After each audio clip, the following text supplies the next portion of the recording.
एक कुमार था जी, अपना बर्तन बेचा गुजारा करया, अकेला रहा करता, तो उसका काम धंधा मंदा चल रहा। उसने सोची आज तो दूसरे गांव में बेचा, तो उसने पहले मटके में धर के चल करते बासन वगैरह, वो लेके गया तो बिक्री उस दिन भी कम हुई। आते समय एक बावड़ी के किनारे उसने सोचा आराम कर ले, और उस बावड़ी के पास में एक सांप था, और जो जंगल की आग तब बचका रहा था, उसने वो बासन ठंडा हला गया, वो उसमें घुस गया। वो उठा के उसने चाल पड़ा। थोड़ी ही दूर आगे चल आवाज आई, बोला जितने लाया उड़े छोड़ा ना तो न मारूंगा। डर गया भाई, डर गया, घबरा गया जी। वो थोड़ी आगे गया, फिर वाह आवाज, उसने वो बासन नीचे तारा तो उसमें तो वो नाग पर कट हो गया। उसने भी खतरा हो गया, बोला उड़े छोड़ का, बोला आप कौन हो जो बोल सको हो भाई? बोला मैं नागलोक का युवराज हूँ, अरे बोला मैं घूमना आया था यार, जंगल में आग लग गई थी, अरे मैंने तो उड़े ही छोड़े ना, तो ये गांव वाले नहीं छोड़ देंगे। अच्छा, उसने अपनी जान बचानी थी, बोले अच्छा आज तो दूसरे गांव में गए भाई काम करने, मजबूरी में चल भाई छोड़ के आऊंगा। उसने छोड़ का यार, बोला मैं तो खुश भी होया हूँ, हिम्मत ना अपने नागलोक में ले चलूंगा, और उड़े है ना तन्ने मैं मेरे पिताजी तो फिटाऊंगा, और वो खुश भी होंगे। मैंने कहूंगा इसने मेरी जान बचाई है, और तू उसका दो के मैं चीज मांग ली। बोला मन ने क्या चाहिए? बोला कुछ नहीं, तो उसका दो न्यू मांग लिया कि तेरे जो एक तीसरे ताज का जो सिंहासन है ना उसके कुत्ती बंध रही होगी, तू वह मांग लिए। बोला चल भाई। वो उसने अपने साथ में नागलोक में ले गया सारे, उसने युवराज था, राम राम करें जी। आगे एक उससे भी बड़ा जो है विशाल का सांप, वो उसका पिताजी। बोला पिताजी मैं न्यू भूलोक पर गया था, सारी ने मेरी मदद करी। बोला बेटा बहुत बढ़िया। बोला मांगो भाई क्या चाहिए तने? बोला ना जी मना कुछ नहीं चाहिए। बोला ना भी मांग। बोला जी मांग लूंगा, पर पहला वचन आप न्यू दोगे, आप उससे फिरोगे नहीं। बोला ठीक है भाई। बोला मांग भाई तेरा क्या वचन है? बोला जी जो आपके तीसरे सिंहासन का कुतिया बंद रही ना, याद दे दो मना। और वह एक मायावी नागिन थी जी, वह भी अच्छा, वह बहुत कीमती थी उसके लिए, पर मना नहीं कर सकता, वचन में बंध रहा था। ने बोला ले जा भाई। ये उसने ले गया, उसके मन में कुछ बात थी नहीं, अपनी रोटी ना मिल लिया करती, 2 रोटी इसका आगे भी घेरनी पड़ेगी। वो जिसी आधी रोटी घेरता उसकी सेवा करता जी, अपना अगले दिन वो चला गया, बांध गया उसने खाट के। फिर जब वो बेच का आया तो उसने 2 सुंदर सुंदर थाल मिलती खाने की, और वह कुत्ती उड़े बंदी मिलती जी। उसने वो हैरान होया, न्यू वो दिल्ली जाओ, दिल्ली वो काम होया पावे। उसके मन में न्यू वो नाग जिसकी मदद करी थी वो करता होगा। एक दिन जब वो न्यू गया उड़े, झोपड़ी भी उसके ऊपर महल बना पाया, और वह झोपड़ी महल के भीतर उड़े वह कुत्ती बंद रही जी। उसने सोची काल देखूं आयो क्यों करो हुआ है। अगले दिन वो छिप गया महल में, तो वह जो कुत्तिया थी वह स्त्री का रूप धारण करे, बढ़िया भोजन बनावे, तो वो तुरंत उसके सम्मुख आगे खड़ा हो गया। बोला यो काम तो आप करे थे। बोला चलो ठीक है, आपने मैं 30 रूप में देख लिया, अब तो मैं आपकी पत्नी के रूप में रहूंगी। वो बोला ठीक है। अब गरीब आदमी तरक्की कर गया, किसका स्वभाव है? उसका बढ़िया महल हो गया, बढ़िया सुंदर पत्नी होगी जी, अपने बालकनी में खड़े हो जा सामने। तो उड़े का राजा का वजीर ना ही जावे, उनने देखा यहाँ तो कुछ भी नहीं था कुछ दिन पहले, एकदम से इतना सुंदर महल, इतनी सुंदर मतलब इसकी पत्नी युवती खड़ी। उनने सोची कि इतना सुंदर महल तो राजा का होना चाहिए। राजा के जाकर उनने कान भरे। राजा ने बोला रहने दो, हमने क्या मतलब अच्छी बात हमारी प्रजा में कोई अमीर होया है तो। लेकिन वो बार बार जब दबाव डाला, राजा बोला ठीक है तो भाई। बोला जी फिर न्यू तो हम सीधा छीन भी नहीं सकते, आप कुमार ने बुलाओ, उस तीसरा काम दे देंगे, उसका तो रोना हाथ नहीं, और फिर उसने मार देंगे, फिर महल भी रानी भी आपकी दोनों। बोला बुलाओ भाई, आदेश हो गया, कुमार पेश होया। जी महाराज।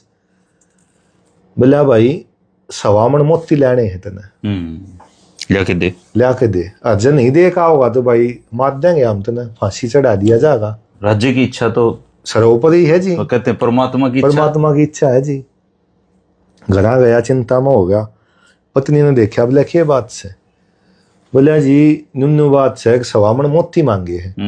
बोला कोई दिक्कत वाली बात नहीं है, तू राजा के पास जा और उसको दो 3 जो है ना खच्चर मांग लिया, अशरफियां के बड़े। और बोले हमारा आज ला दूंगा 1.25 मन मोती, लेकिन 3 खच्चर भरकर धन दे दो। महाराज के लिए कोई बड़ी बात नहीं, मोती तो अनमोल हो है, ले जा भाई। अरे बोले आज 3 महीने का टाइम दे दो। 2-2.5 महीने बीत गए, उसका टेंशन बढ़ गई। ये उसकी पत्नी तो मायावी थी, बोला तू हाथ जोड़ के खड़ा हो जाए यार। और उसने जी देवी रूप लिया और मोती बरसा दिए, सवामन हो गए वो। बोले न ले जा, राजा ते दिया। उड़ा वजीर ना इन सोचा ले भाई आज तो उसकी फांसी तोड़ देंगे, फिर महाराजा आपका है, धन भी हड़पांगे, धन भी हड़पांगे। हाँ, फिर वो काम हो गया जी उसका। राजा बोला भाई ठीक है, बहुत बढ़िया कराया तुमने काम। ये फिर उनका दौरे के डटया जा था। 10 एक दिन के बाद बोला महाराज की बार और भी मुश्किल काम। लालच का क्या अंत है? हाँ बिल्कुल कोई अंत नहीं जी। वो बुलाया फिर कुमार, बोले हाँ महाराज कैसे याद किया? बोले 5 शेरनिया का दूध ला के दे। ठीक है महाराज, ना तो होती है ना जी राजा का शामी। वो चला गया, भरोसा सा भी हो गया था ना, घरवाली कर लेगा, कर लेगी। हाँ। वो फिर जाके चिंता में, बोला वो तो हो गया था, यो काम और बता। बोला तूने मेरे ऊपर भरोसा है? बोला हाँ भरोसा तो। बोला वो ही मांग ले, 3 धन के बड़े खच्चर मांग लिया आया जी वो। उसने 5 रंग बिरंगे धागे बांध दिए उसके हाथ के ऊपर। और बोला जंगल में जाकर एक न खोल लगा, एक शेरनी आ जाएगी, 5 खोल लगा, 5 आ जाएंगी। अरे वे तन्ने न्यू पूछेंगे तू आपका डगा काम देवा, तेरी मर्जी है। बोला वो चला गया जंगल में जाकर धागे खोल दिए, शेरनी आ गई। बोला भाई तू का डगा काम में देवा? बोला तब मैं दे दो। वो दूध भी राजा का शामी ले गया। बताओ भाई, राजा खुश हो, लो जी शेरनी का दूध। तो सोची भाई होता है कसुत्ता आदमी है, लेकिन वो और भी शैतानी दिमाग है, नाई भी बहुत शाना हो है जी। बोला की बार ऐसा काम है, की बार पक्का राह बांध देंगे इसका। सोचा 1-1.5 महीना दोनों ने बैठ वो छल कपटी आदमी तो छल के बारे में सोचा, प्रयास कराया जी उनने। बोला महाराज एक आखिरी बोर बुला लो। बोला तुम रहने दो, वो बहुत शाना है। बोला नहीं एक बोर बुला लो। वो बुलाया। बोला महाराज की बात नहीं कहो कि आपके पूर्वजा का बेड़ा पाड़ कर ला होगा, स्वर्ग में भेजांगे किसने। और बोले का हालचाल आका हमने बताओगा। ये सब ने बेरा जी स्वर्ग में जाए और कौन उल्टे आवे हैं। राह बांध दिया जी उन्होंने तो उसका। वो फिर आया, बोला हाँ महाराज की जय हो, बताओ जी क्या हुक्म है? बोला भाई हमारे पूर्वज है, उनका बेड़ा पाड़े हुए मेरे दादा की एक दादा की एक है, दादी की एक है। जो हुक्म महाराज। घर गया। बोला पिछली बार तो तुमने बचा दिया था, इब की बार नहीं बचा पाओगी। स्वर्ग में क्यों कर जाऊं? स्वर्ग में क्यों कर जाऊंगा मैं? बोला शांति राखी, इसका भी समाधान होगा, बुद्धि का काम लेना पड़ेगा। हाँ। बोला 3 खच्चर धन मांग ले। बोला महाराज कर दूंगा यो काम, 3 खच्चर धन और दे दो। बोला जी ठीक है, राजा के लिए कोई बड़ी बात नहीं। उसकी पत्नी मायावी थी, उसने क्या करा, चूहे की फौज इकट्ठी कर ली वश में करके, और उस महल तले गए शमशान थी जी, तो उसकी चिता बननी थी, सुरंग बना ली जी। बोला जी को चिता मांग लाग गए, गेट खुल जाएंगे तो नीचे आ जाएगा। वो ही कराया जी उसने। चिता लगाई, उसकी आग लगाई, वो कुमार नीचा आ गया, सुरंग में गया। 6 महीने उसने लको कर रखा। और 6 महीने में बाल नहीं कटवाए, बड़ी बड़ी डाढ़ी होगी, नाखून बढ़ गए। बोला अब तू राजा दौरा जा, जो कर मैं कहूँ कह दिए। बोला ठीक से शानी। वो राजा का दौरा जाकर बोला महाराज की जय हो।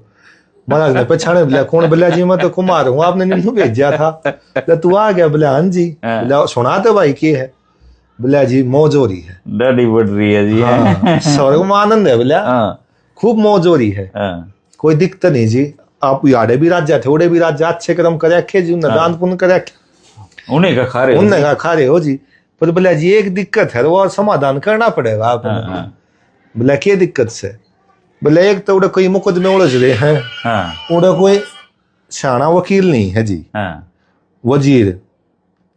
तो उन्हें बोला ठीक है भाई मैं वजीर भेज दूंगा। बोला और? बोला जी मेरी हालत देख लो, डाढ़ी बदरी है, नाखून बढ़ रहे हैं, उड़े नाई भी कौन है जी। अजामत करनी है, ये 2 मानस तो आपने भेजने पड़ेंगे जरूरत से उड़े। राजा बोला बिल्कुल फुकवा दिए। हाँ। बोला शाना वजीर हो रहा और नाई हो रहा, तो ये चाहो तो थे उसका बुरा होना जी, और हो उनका गया जी। वाह भाई दिनेश, बहुत बढ़िया। वो पेड़ बबूल के तो आम मजाक की कहानी थी। हाँ जी। पर इसका संदेश तो यो है भाई, जो दूसरों के लिए गड्ढे को तो खुद गिर जाए, बिल्कुल गिर जाए जी।